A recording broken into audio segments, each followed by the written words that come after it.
नमस्कार मित्रों, स्वागत है आपका मेरे YouTube चैनल सिनेमा विथ वेद में। अभी YouTube पे पंचायत 3 का ट्रेलर देखा। ट्रेलर देखते ही मैं खो गया 2020 में, जब आई थी पंचायत की सीज़न 1, जब इतना उसका क्रेज़ नहीं था।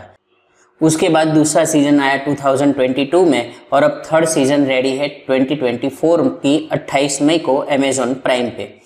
अगर आपने सीज़न 1 और 2 नहीं देखा है तो कोई बात नहीं, मेरे ये चैनल देखते रहिए। इस पे आज मैं इस वीडियो में सीज़न 1 का पूरा रिकैप देने वाला हूँ और सीज़न 2 का रिकैप आपको अगले वीडियो में मिल जाएगा 1-2 दिन में। तो आइए मेरे साथ चलते हैं उसी सुहाने सफ़र में, यानी कि पंचायत के सीज़न 1 में एपिसोड 1 ग्राम पंचायत फुलेरा।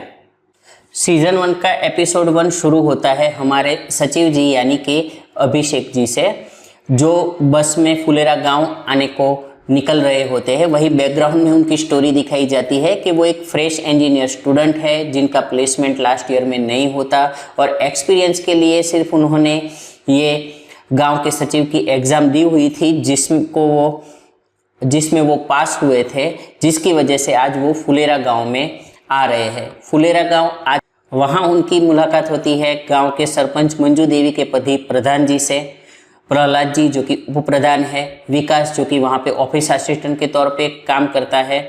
और जैसे ही वो पंचायत पहुँचते हैं तो पंचायत का दरवाज़ा होता है लॉक और उसकी चाबी हो गई है गुम। पहले एपिसोड में जहाँ चाबी खोजने की जद्दोजहद दिखाई जाती है और लास्ट में जब वो दरवाजे का ताला तोड़ने की कोशिश करते हैं तो पूरा दरवाज़ा ही गिर जाता है। जैसे ही दरवाज़ा गिरता है तो पीछे ऑफिस की हालत देखकर हमारे अभिषेक जी को लग जाता है कि मैं गलत जगह पे आ गया हूँ, मैं कैट की एग्ज़ाम दे के IIM में लग जाऊँगा और यहाँ से तुरंत ही निकल जाऊँगा। तो यहाँ इसी के साथ फर्स्ट एपिसोड ख़त्म होता है। एपिसोड नंबर 2 जिसका नाम था भूता पेड़। एपिसोड 2 में जहाँ शुरुआत में दिखाया गया है कि हमारे जो अभिषेक जी सचिव है वो लग गए हैं कैट की एग्ज़ाम की प्रिपरेशन में। जब भी ऑफिस आवर्स के बाद वक्त मिलता है वो कैट की एग्ज़ाम की तैयारी के लिए लग जाते हैं, लेकिन दिक्कत तब आने शुरू होती है जब गांव में बिजली चली जाती है। बार बार बिजली जाने से और उनके पास रही पावर बैटरी चेंज कर करके वो फ्रस्ट्रेट हो जाते हैं। तभी उनके ध्यान में आता है कि गांव में एक सोलर लाइट का प्रोजेक्ट आया था जिसमें एक लाइट बची है, तो उनकी इच्छा थी कि वो उनके पंचायत के आगे लगे ताकि वो रात भर बैठकर पढ़ सके। लेकिन पंचायत में से किसी सदस्य वहाँ पे सुझाव देते हैं कि गांव में एक भूता पेड़ है जहाँ पे भूत होता है, अगर प्रधान जी वहाँ पे वो सोलर लाइट लगा देंगे तो अगले चुनाव में उनकी वाह हो जाएगी। तो इसी के चलते प्रधान जी भी रेडी हो जाते हैं वहाँ पे सोलर लाइट लगाने के लिए। तो इसी एपिसोड में फिर अभिषेक और विकास दोनों लग जाते हैं भूता पेड़ की सच्ची कहानी बाहर लाने में, जिसके बाद उन्हें पता चलता है कि गांव का ही एक आदमी जो शराब पीकर उस पेड़ से पास से गुजर रहा था और उसे अंधेरे में नशे की वजह से ऐसा लगा कि वो पेड़ उसके पीछे दौड़ रहा है, इसीलिए उस पेड़ का नाम पड़ गया था भूता पेड़। तो ये कहानी सामने ही आते ही गांव के लोगों की समस्या भी खत्म हो जाती है और वो लाइट आखिरकार पंचायत के सामने लगती है। एपिसोड नंबर 3 चक्के वाली कुर्सी। इस एपिसोड में अभिषेक जी एक चक्के वाली कुर्सी लेकर अपने लिए आते हैं ताकि वो रात भर बैठ के आराम से पढ़ पाए। उसी दिन गांव में एक शादी होती है जिसमें दूल्हे को उसी पंचायत में ठहराया जाता है। दूल्हा उस चक्के वाली कुर्सी को देख के उस पर बैठने की जिद करता है, बैठता है। कुर्सी नहीं होने के कारण उस पर लगे प्लास्टिक पेपर की आवाज़ सुन के वो उसे निकालने की कोशिश करता है और इसी बीच झड़प हो जाती है दूल्हे और सचिव जी के बीच, जिसकी वजह से दूल्हा शादी किए बिना ही वापस जाने की जिद करने लगता है। तो वहाँ पे गांव का सम्मान रखते हुए सचिव जी को अपनी कुर्सी दूल्हे को गिफ्ट के तौर पे देनी पड़ती है। ये था हमारा एपिसोड नंबर 3।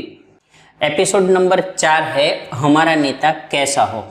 इसी एपिसोड में हमारे सचिव जी को इंस्ट्रक्शन मिलती है बीडीओ की तरफ से कि गांव में फैमिली प्लानिंग को प्रमोट करने के लिए गांव की अलग अलग दीवारों पर लोगों के घरों पर स्लोगन लगाए जाए। इसी में से एक स्लोगन होता है 2 बच्चे मीठी खीर 2 से ज़्यादा बवासीर।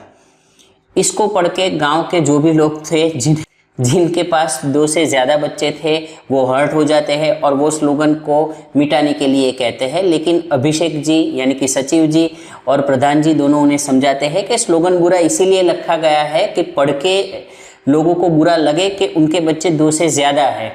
अभिषेक उन्हें सिगरेट के एग्जाम्पल से भी समझाता है कि सिगरेट के पॉकेट पर जो चेतावनी होती है वो वही दर्शाती है ताकि वो पिक्चर देख के पीने वाले को बुरा लगे कि मेरे साथ भी ये हो सकता है।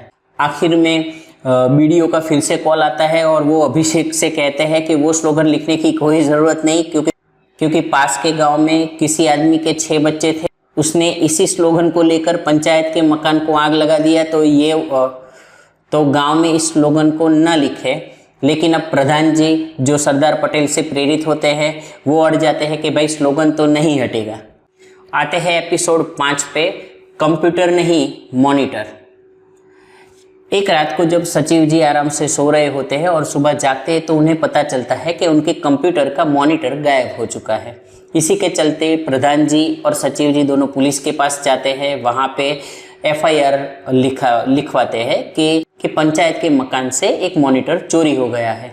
लेकिन जब प्रधान और पुलिस दोनों सचिव जी से ही सवाल जवाब ज़्यादा करने लगते हैं तो सचिव फ्रस्ट्रेट होकर उन्हें कह देते हैं कि वो फ्रस्ट्रेट हो चुके हैं इस गांव से, जहां सिटी में एक तरफ ऐसी लाइफ होती है जहां हर सैटरडे संडे पार्टी होती है, वहीं गांव में ऐसी कोई लाइफ नहीं है। तो उतने बोर हो गए हैं कि वो रात को जल्दी ही सो जाते हैं, जिससे उन्हें पता नहीं कि कौन मॉनिटर ले गया है।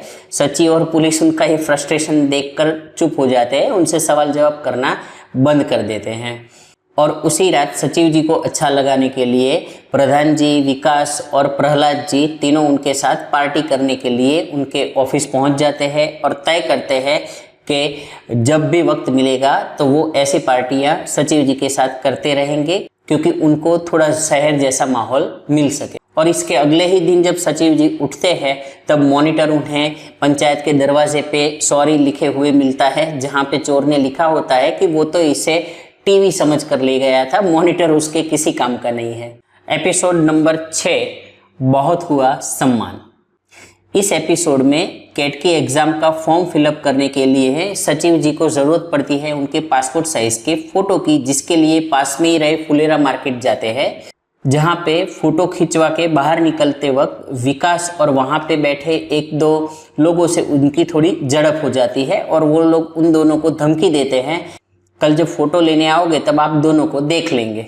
दूसरे दिन सचिव जी 11 बजे की जगह 2 बजे फ़ोटो लेने जाते हैं। जैसे ही फ़ोटो लेने जाते हैं तो फ़ोटो वाला कहता है वो दोनों लड़के मेरे गांव के थे, तो मैंने आपकी फ़ोटो डिलीट कर दी है, वो फ़ोटो आपको नहीं मिलेगी।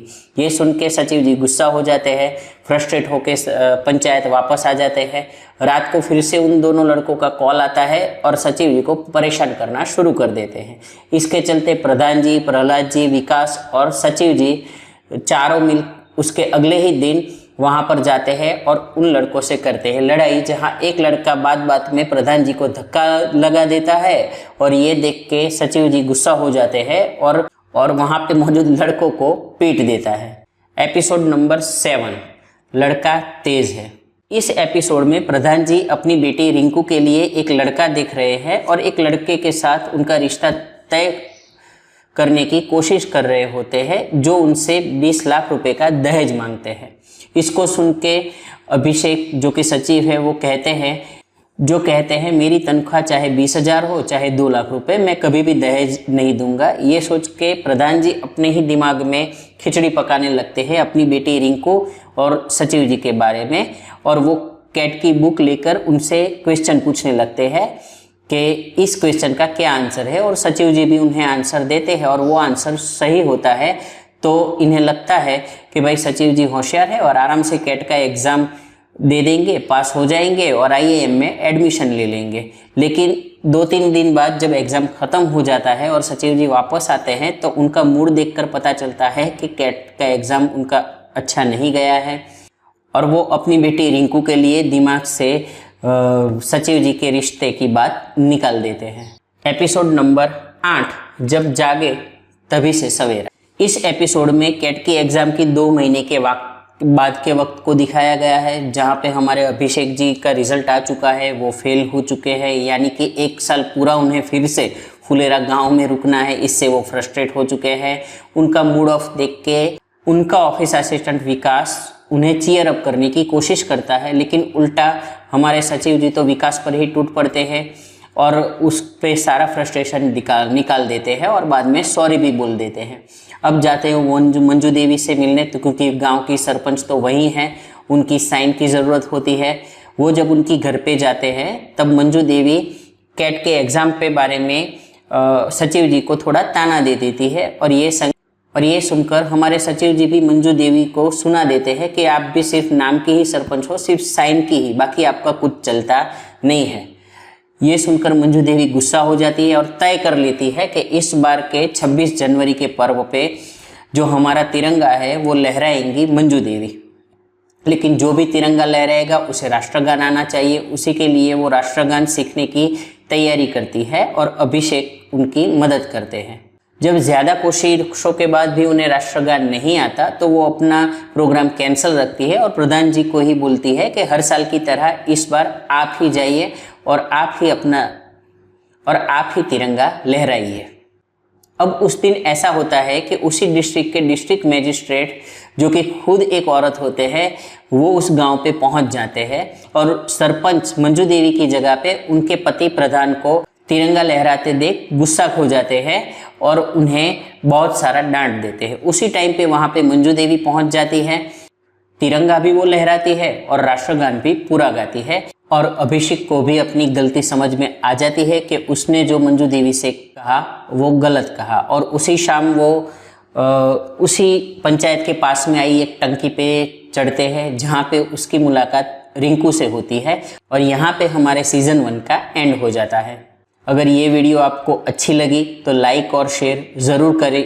सीज़न 2 का रिकैप भी बहुत जल्दी से मैं अपने चैनल पे लेके आ जाऊँगा और मेरे चैनल पे आप नए हैं, अभी तक चैनल को सब्सक्राइब नहीं किया है तो प्लीज़ एक बार सब्सक्राइब ज़रूर करें। तो मिलते हैं अगले वीडियो में एक नए सब्जेक्ट के साथ, तब तक के लिए धन्यवाद।